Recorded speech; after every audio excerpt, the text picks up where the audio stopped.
বন্ধুরা, আমি প্রীতি চলে এসেছি নতুন একটা রেসিপি নিয়ে। আগে থেকেই আমি পেঁয়াজ কেটে রেখেছি, দুটো ডিম সেদ্ধ করে রেখেছি, আর গ্রেট করে রেখেছি আলু আর গাজর, যেটাকে ভালো করে জল দিয়ে ধুয়ে ধুয়ে ওটার পুরোটা স্টার্চটা আমরা বের করে নেবো আলুর।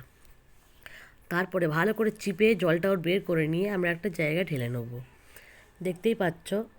এরপর আমরা পেঁয়াজ দিয়ে দেবো, পেঁয়াজটাও চপ করে রেখেছি। ভালো করে সব তুলে নিয়ে ডিমটাও আমরা একটা গ্রেটার দিয়ে গ্রেট করে নেব। ছেলের টিফিনের জন্য এটা আমি করেছিলাম, ভাবলাম এটা আমি ভিডিও করে রাখি, তোমাদেরও সাহায্য হবে। দেখো ডিমটা আমি কীভাবে গ্রেট করে নিচ্ছি, এত সুন্দর লাগে। বাড়িতে অবশ্যই সবাই ট্রাই করো, আর অবশ্যই আমাকে জানিও কেমন হয়েছে। গ্রেট করা হয়ে গেছে, এবার করে নেব আমরা মশলার মধ্যে দেব আমরা হলুদ, ধনে, জিরে, সামান্য একটু শুকনো লঙ্কার গুঁড়ো দেবো, আর দেবো গোলমরিচটাই বেশি প্রেফার করি, কারণ ছেলে ঝালটা তো খেতে পারে না। এবার সামান্য দেবো নুনটা একটু কম দেবো এর মধ্যে, খুব বেশি দেবো না, কারণটার পরে বলছি। দেখো গোলমরিচের গুঁড়োটাও দিয়ে দিলাম। এরপরে এটাকে ভালো করে মেখে নেব। এটা নিয়েছি চালের গুঁড়ো, বেসন, একটু সুজি, আর নিয়েছি কী বলে কর্নফ্লাওয়ার। ভালো করে সামান্য নুন দেবো। এটা ভালো করে আমরা মেখে নেব। এটা একটা কোটিং তৈরি করবো, এটা কিন্তু জল দেবো না আমরা। এটা আমরা ড্রাই করে রাখবো। কড়া কিন্তু অলরেডি আমার বসানো আছে, তেল গরম হচ্ছে। এটাকে ভালো করে মিশিয়ে নেবো, কারণ হচ্ছে বেসনের একটা পাল্পগুলো থাকে। এদিকে দেখো ওটাকে এক সাইডে রেখে দিয়ে এটাকে ভালো করে মেখে নিলাম। মেখে নিয়ে এবারে যে তোমরা যেমন ইচ্ছা তেমন শেপ দিতে পারো। আমি এটা গোল গোল করে নিয়েছি, তোমরা এটা ভেজিটেবল চপ যেমন করি তেমনও করতে পারো। দেখো এটা গোল গোল করে নিয়ে আমরা কি করব, ওই যে ড্রাই যে মিক্স এটা রেখে দিয়েছি সেই প্লেটের মধ্যে আমরা দিয়ে ভালো করে এর গাটা ঘুরিয়ে ঘুরিয়ে কোটিংটা আমরা করে নেব।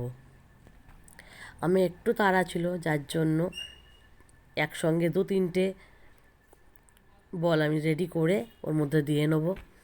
তেলটা অলরেডি গরম হয়ে গেছে, একটু তাড়াহুড়ো করছি। দেখে নাও কেমন করে শেপগুলো করেছি। আর এটার একটা নাম আমি দিয়েছি এগ ললিপপ।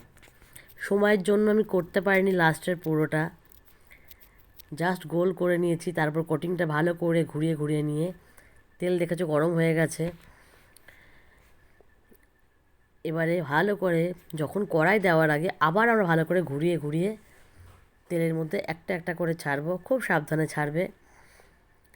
আর বলো কড়াটা আমার কেমন হয়েছে, আমার মা আমাকে গিফট করেছে। এটা কিন্তু ননস্টিক, এটা কিন্তু গ্যাসও হবে আবার ইন্ডাকশানেও হবে। দেখো তেলটা কতটা গরম হয়েছে, সঙ্গে সঙ্গে কিন্তু পুরো ভাজা যা আস্তে কিন্তু নেই, আমার কিন্তু ফ্লেমটা পুরো হাই ফ্লেমে করা আছে। দেখো দেওয়ার আগেও কিন্তু এই কোটিংটা ভালো করে দিচ্ছি, না হলে কিন্তু ছেড়ে যাওয়ার ভয়, ভেতরে ভেঙে যাবে। ভালো করে নিয়ে আস্তে আস্তে কড়াই দিয়ে এবারে অন্যান্য যেগুলো করে রেখেছি ওগুলোও আমি রেডি করে নেবো। ওটা হতে হতে আর একদিকে এটা সঙ্গে সঙ্গে আমরা রেডি করে নেবো একটা প্লেটের মধ্যে টিস্যু দিয়ে, যাতে এক্সট্রা অয়েলটা চলে যায়। স্কুলের টিফিন পাঠাবো তো, যার জন্য এটা করা। দেখো কি সুন্দর কালার এসে গেছে। এর মধ্যে আমি ঘুরিয়ে দিয়েছিলাম, খুব ক্রাঞ্চি হয় আর ভেতরটা খুব সফট হয়, খেতে খুব ভালো লাগে। এবার একটা করে তুলে নেব।